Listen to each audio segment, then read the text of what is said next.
আমি কবি আবুল বাশার বাচ্চু সাহেবের কাছে। উনি একজন নিজে প্রার্থী এবং আমরা সকাল থেকে ভোট কেন্দ্রে দেখছি উনি খুব ব্যস্ততার সাথেই কাজ করছেন।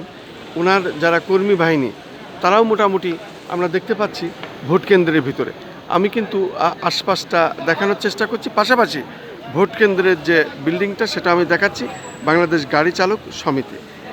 এখানে এই যে একজন কবি, মূলত তার মন সাধারণত জলি মাইন্ডের হয়, উনিও কিন্তু আজকে প্রার্থী। এই কবি আবুল বাশার বাচ্চু সাহেব, ওনার প্রতীক হলো গোলাপ ফুল। আপনার কাছে আমার সরাসরি একটি প্রশ্ন, আপনি কি আশাবাদী যে আপনি এই নির্বাচনে কামিয়াবি হবেন, এবং কামিয়াবি হলে আপনি কি করবেন?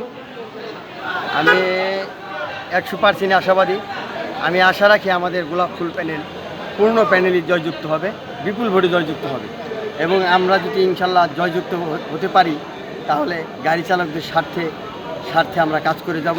গাড়ি চালকদের বিপদে আমরা বিপদে আপদে পাশে থাকব এবং সকল গাড়ি চালক ভাইরা আমরা মিলেমিশে এই পরিবহন পুলকে, এই বাংলাদেশ সরকারি গাড়ি চালক সমিতিকে একটি অনন্য সমিতি হিসেবে বাংলাদেশের মধ্যে তুলে ধরব।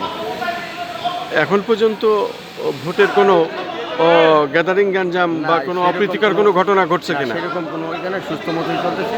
তার মধ্যে এমনি টুকটাক একটু কথাবার্তা হতে পারে, এটা সাধারণত হয়ে থাকে।